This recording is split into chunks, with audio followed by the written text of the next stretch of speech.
Hello, everybody, and welcome back. Please remember to subscribe immediately as you come into this. Make sure that you like the video as well. Um, and also make sure that you press the bell so that you can get some notifications when I put some new videos up. Anyway, today I'm talking about something a little bit different. Um, as you know, or maybe you don't know, but you're all aware, sadly, about a young footballer by the name of Tammy Abraham, who's been making some waves over the last 2-3 weeks for Chelsea. His name is Tammy Abraham. Just to keep things in perspective, he's 21. He's played for the England under 21s. He was on loan to Aston Villa last year from Chelsea and banged in, I think in the 40 or so games he played, he banged goals in all but a handful of them. So I think it's something like 40 and like 30 goals or 35 goals, something crazy. So he scored a lot of goals last season, and then when Maurizio Sarri was removed from Chelsea this season, and Frank Lampard who is his coach from last season, was put into Chelsea this season. He made him the starting number 9 ahead of Olivier Giroud, which is a good thing. Some positive energy. And it started a little bit weird for him. He missed the penalty in the Super Cup against Liverpool. Brave enough to take the penalty, but he missed it. Hit the bar, I think, in the first 2 games, and literally scored 2 braces and then a hat trick. So in the last 3 games, I think he's got 7 goals in the last 3 games. So it's a ridiculous amount of output. Plus, he's always looked dangerous every game he's played. And about 2 weeks ago, there was an England call-up, and Gareth Southgate chose his usual Harry Kane, Rashford, Callum, what's his name? Callum Wilson, whatever his name is, from Bournemouth. And then obviously the wingers who he's got, Sancho and Raheem Sterling. Didn't pick Tammy Abraham, even though Tammy Abraham was coming into form at that point. Maybe wasn't quite in form, but was coming into form. Anyway, long and short of the story is he wasn't picked. And now I just want to actually just deal with whether or not I feel Tammy Abraham will play for England at all. And for me, I must be very honest with you, I think he had already made up his mind before the start of the season. After the first game, I looked at his Instagram profile and I saw that he had the Nigerian flag. Now, most players who are of dual nationality don't really, especially when they're like borderline, not sure whether they're going to make it, they tend not to put any nationality on their Instagram page. They tend to just keep things safe. Now, at the start of the season, I saw Nigeria on his Instagram handle. And also keeping in mind that he played for Aston Villa last season, I think he already thought, okay, well, the obvious thing for England is they've got this guy called Harry Kane, who, even if he's injured, he's playing. So Harry Kane is England's default number 9. He's also the captain. So I guess in the back of his mind, he always thought, okay, Harry Kane's always going to be there. Now the question is, going forward, does he think that he can push Harry Kane out of that position? I don't think the FA will allow it, even if Tammy Abraham scores 20 goals this season. I still think it's going to be one of those situations like Rooney in a way where regardless he's always going to play, even though Rooney was always a banger, but there were always guys who were scoring goals depending on the season. But it won't be on form, it'll be based on Harry Kane. He's Harry Kane. Now Harry Kane also is a very selfish kind of player. He's always picked, and then also Southgate also seems to like Rashford as a backup. He's always going to pick Rashford to go in the squad. I think Rashford, especially now where there's no Lukaku, is going to score a few more goals at United. So he's always going to justify him being in the squad. Plus the fact that he's played in the England squad for 3 years now. Then you've also got goal scorers in Raheem Sterling and Sancho, people coming off the wings. Hudson-Odoi probably will be coming into the squad at some point. So you've got guys coming off the wings that will always be able to score goals. So Tammy will be looking at it and thinking to himself, why do I want to go and fight for a position there and be like Wilfred Zaha, come play one game, one friendly game, and wait 2-3 years to get into even if he gets picked into the squad. Because I really think Tammy Abraham's going to really score quite a few goals in his Premier League career. He's got the moves for it. And also for Nigeria, in the case of Nigeria, why I argue that the case for Nigeria further is because Odion Igalo retired after the AFCON this summer. So that means that number 9 jersey is available. And it needs a top name. We haven't had a top name number 9 in Nigeria for, let me think. When was the last big number 9 we had? Big number 9. Agawa wasn't a really big number 9. Kanu wasn't really a number 9. Yakubu wasn't really a number 9. Rashidi Yakini.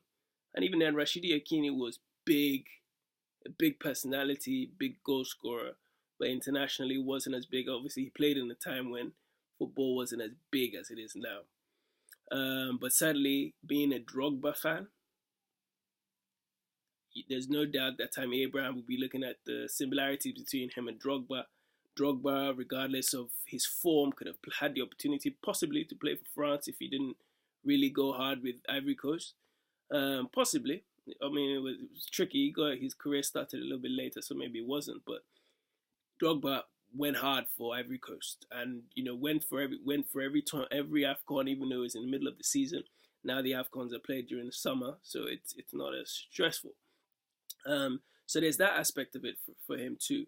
You got to keep in mind, Tammy Abraham is 21, 22 in a couple of days, couple of weeks.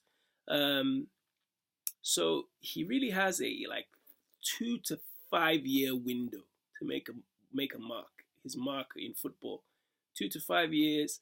If he hasn't done it within then, really, it's probably not going to happen for him. By the age of 26, 24, 25, 26, if he hasn't really established himself, it probably won't happen for him. So the question he has to ask himself is, am I likely to break through? I mean, Harry Kane is, 25, 24, 25, 26, that kind of age. Is Harry Kane going to suddenly get a major injury that will keep him away from the Euros next year and the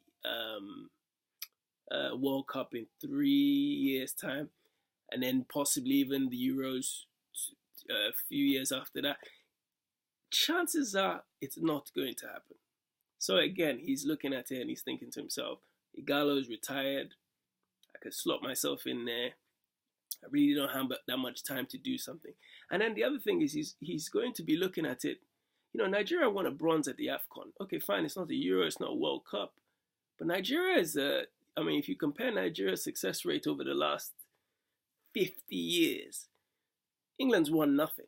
Nigeria's won 3 African Cup of Nations, an Olympics, Olympic gold, silver, bronze, including in 2016. Nigeria wins a lot of stuff.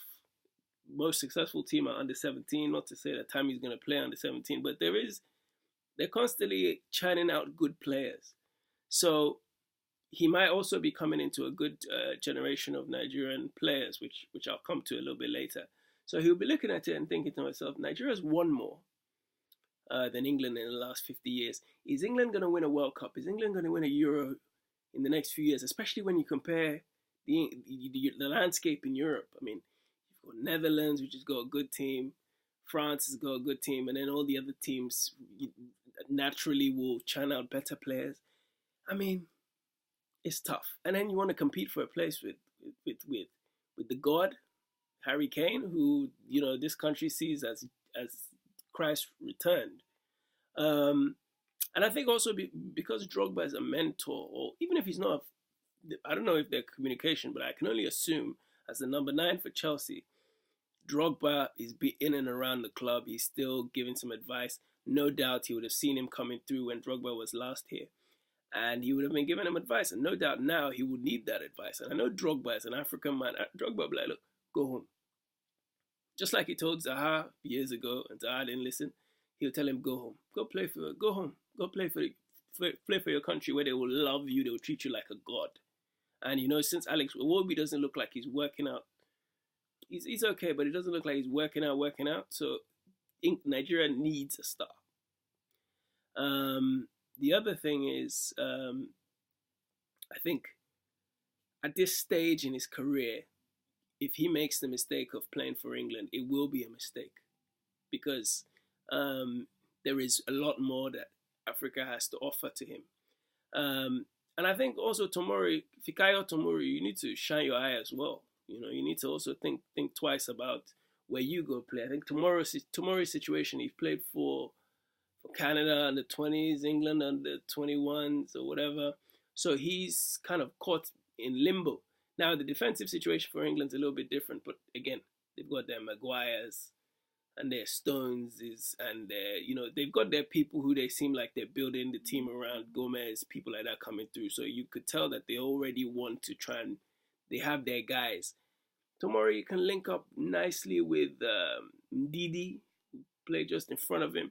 I think Tomori has potential to play on the wing too, or left back or right back, whatever side of the pitch he's on. Olaina is there. You know, they have that link up, Chelsea link up. Truce de Kong, kind of a robust defense.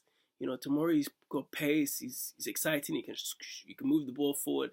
So there's a lot of potential that this Nigeria squad can have if they decide to.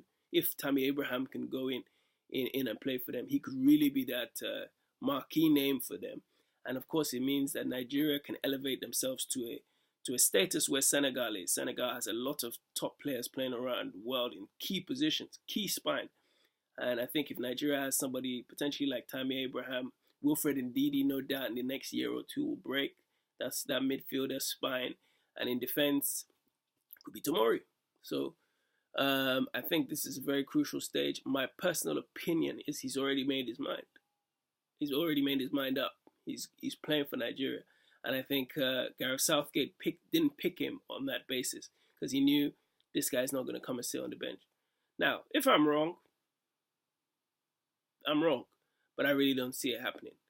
So anyway, that's my opinion. Please share, please subscribe, please like the video, and please tune in again for more updates. Peace and love.